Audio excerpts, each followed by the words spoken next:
In March 1996, Hollywood said goodbye to one of the entertainment industry's longest-living legends. At the age of 100, George Burns passed away after spending nearly a century witnessing America's transformation, from the era of horse-drawn carriages to the age of modern television. To millions of viewers, he was not merely a comedian or a film star, but the embodiment of optimism, wit, and the ability to enjoy life despite every hardship. Yet not long after his death, public attention shifted away from his remarkable artistic achievements and toward the final decisions surrounding the assets and legacy he left behind. The details that emerged sparked countless debates, speculations, and questions. Why would a man renowned for his devotion to family make choices that surprised so many people? Were those decisions the result of long-standing private tensions, or did they simply reflect George Burns's uniquely personal philosophy of life?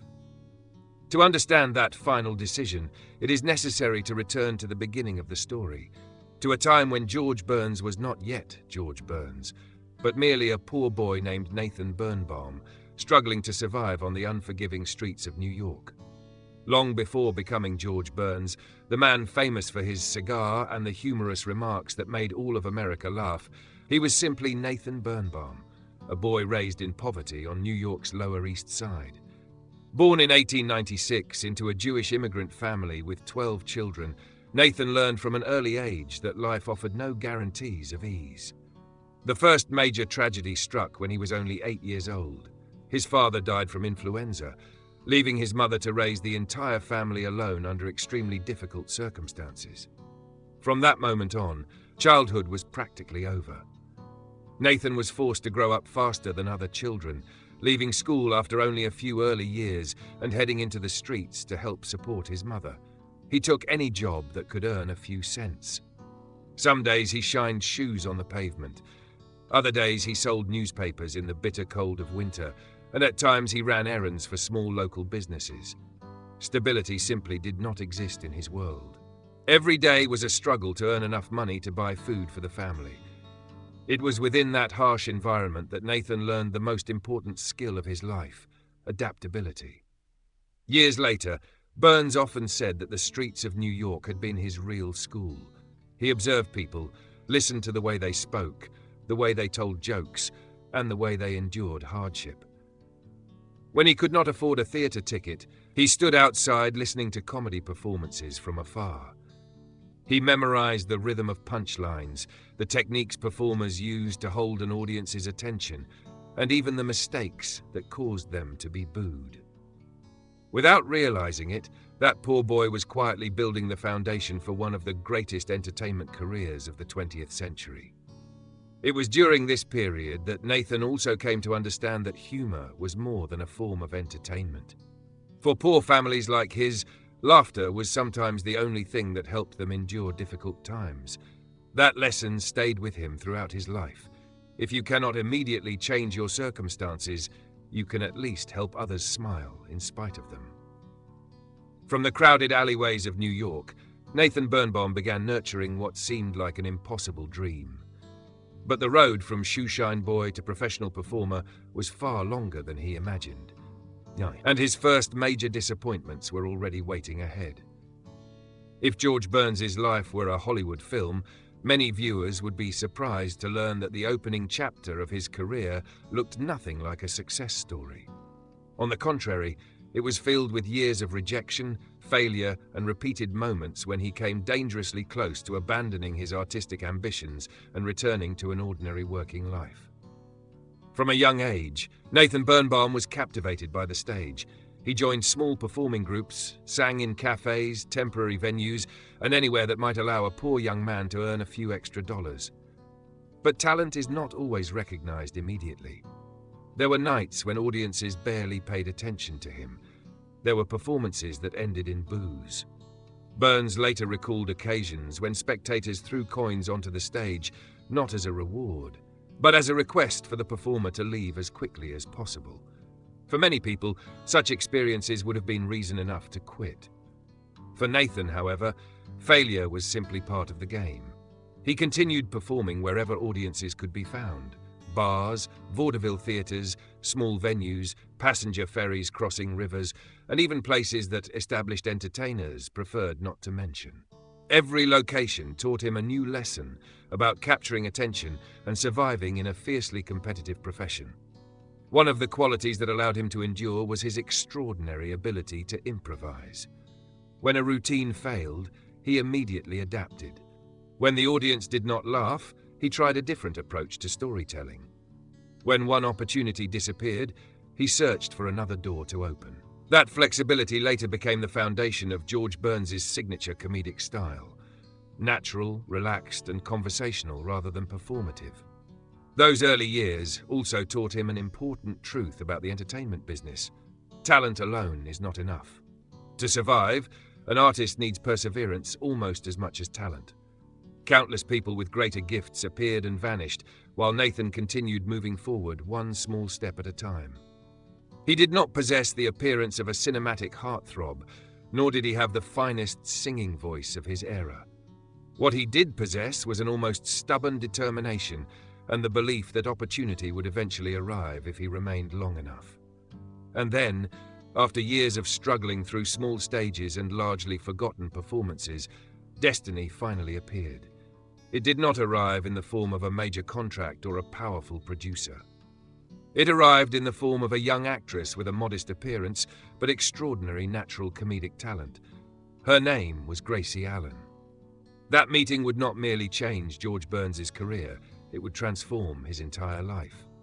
In 1923, George Burns met Gracie Allen during a vaudeville performance. At the time, no one could have imagined that this seemingly ordinary encounter would create one of the most famous and enduring partnerships in the history of American entertainment. Yet the most remarkable detail was that George almost immediately recognized something many others had not yet seen. Gracie was the true star.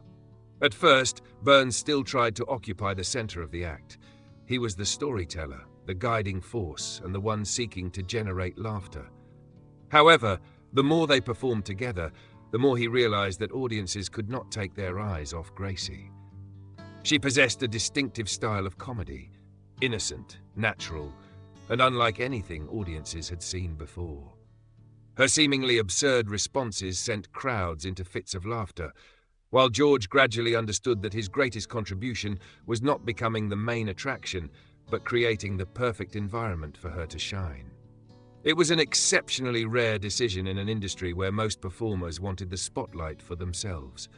Burns stepped back and became the perfect straight man for Gracie's comedy. That willingness to set aside his ego created magic.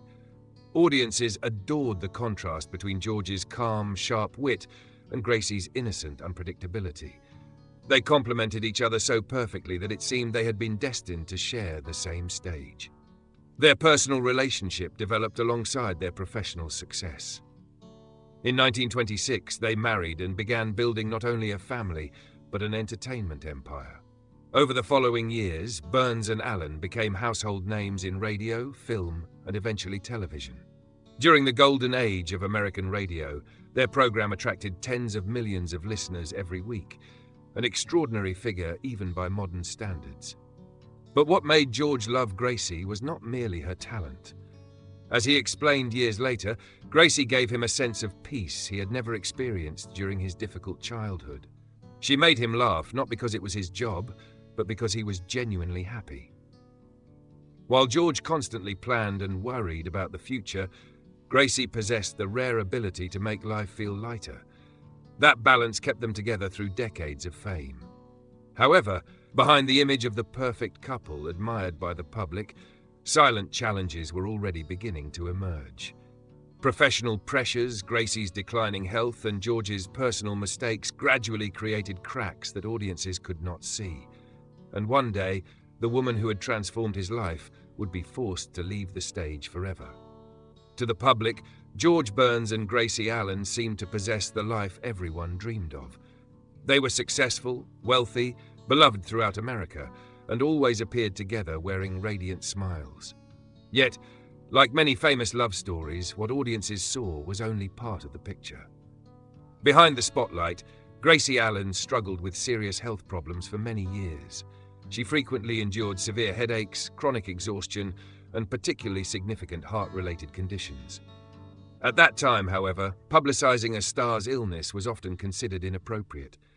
As a result, most people had no idea that the woman who brought them so much laughter was quietly enduring pain almost every day.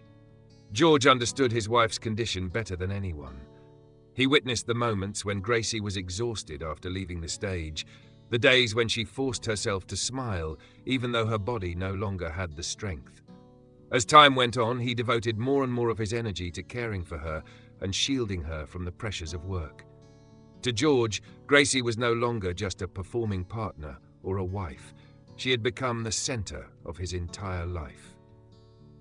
But George Burns was not a perfect man either. Many years later, he admitted that during their marriage, he had been involved in a brief extramarital affair. It was a mistake that he carried with a sense of regret for most of the rest of his life. What pained him most was not the possibility of being discovered or the scandal that could have followed, but the feeling that he had betrayed the woman who had always trusted and sacrificed so much for him. According to those close to him, George spent much of the remainder of his life trying to make amends to Gracie in his own ways. He gave her expensive gifts, took her on holidays, and made an effort to spend more time with the family.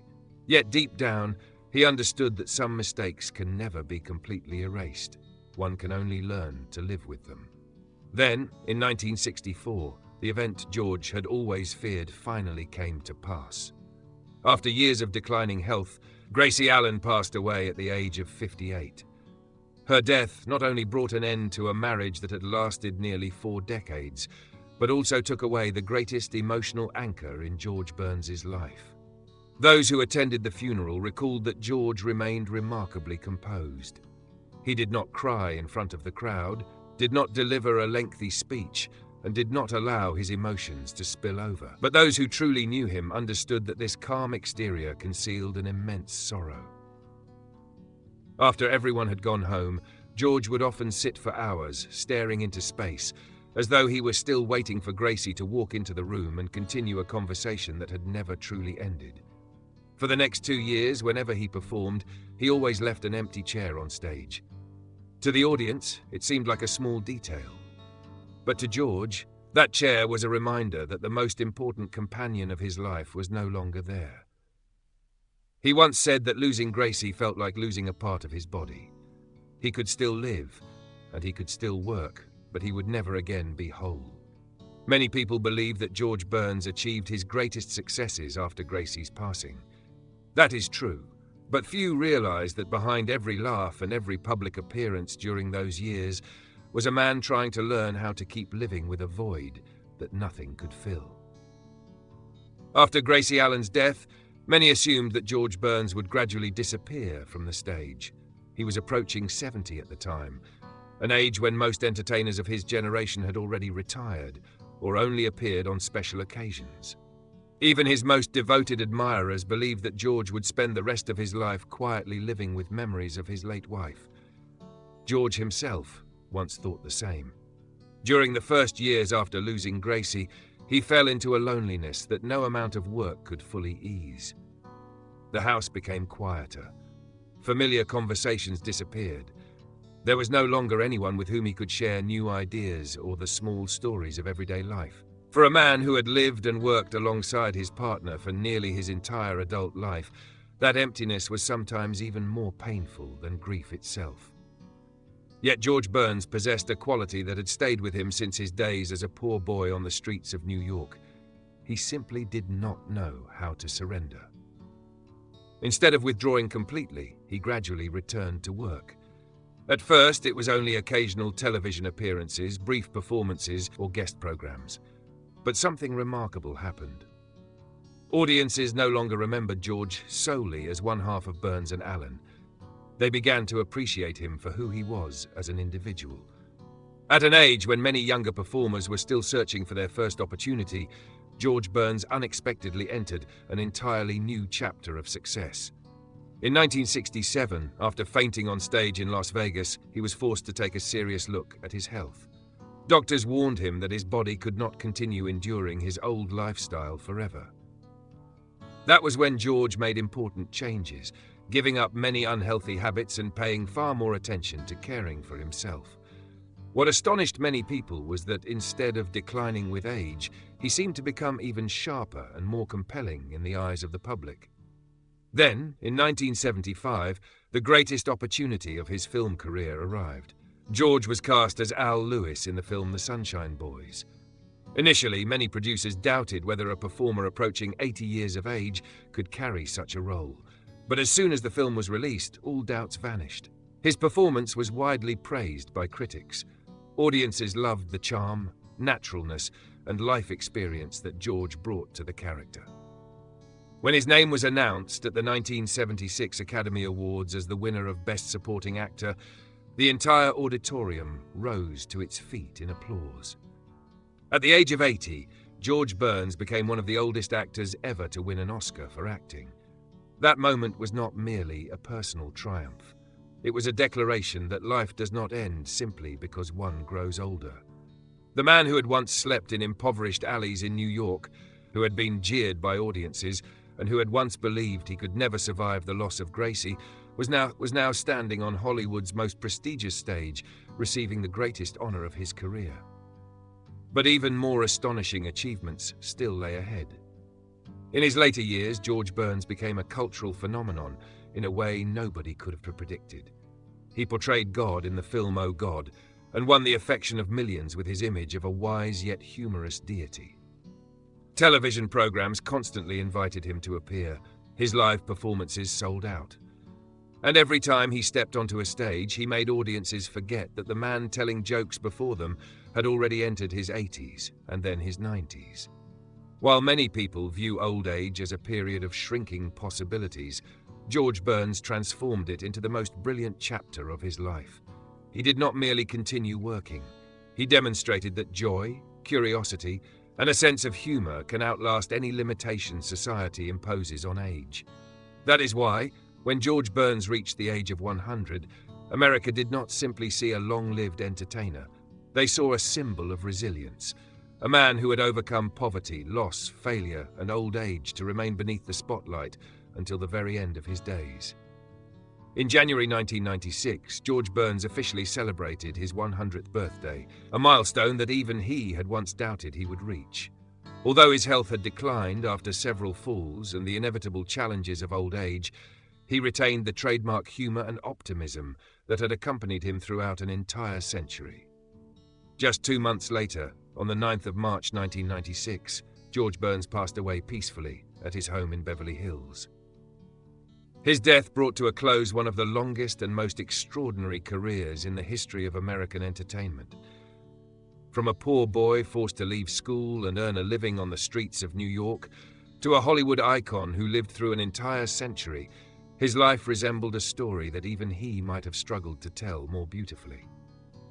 But George Burns's legacy does not rest on box office figures, awards, or wealth. What he left behind was a simple philosophy of life. Keep your sense of humor, no matter how difficult life becomes. He lost the person he loved most, faced failure and loneliness, yet never lost the ability to smile. Perhaps that was the greatest secret behind a life that lasted 100 years. George Burns did not merely make people laugh, he taught them how to keep living when everything seemed to be over. If you enjoy stories about Hollywood legends, don't forget to follow the channel and share this video. The next story may reveal yet another hidden side of the stars the world once admired.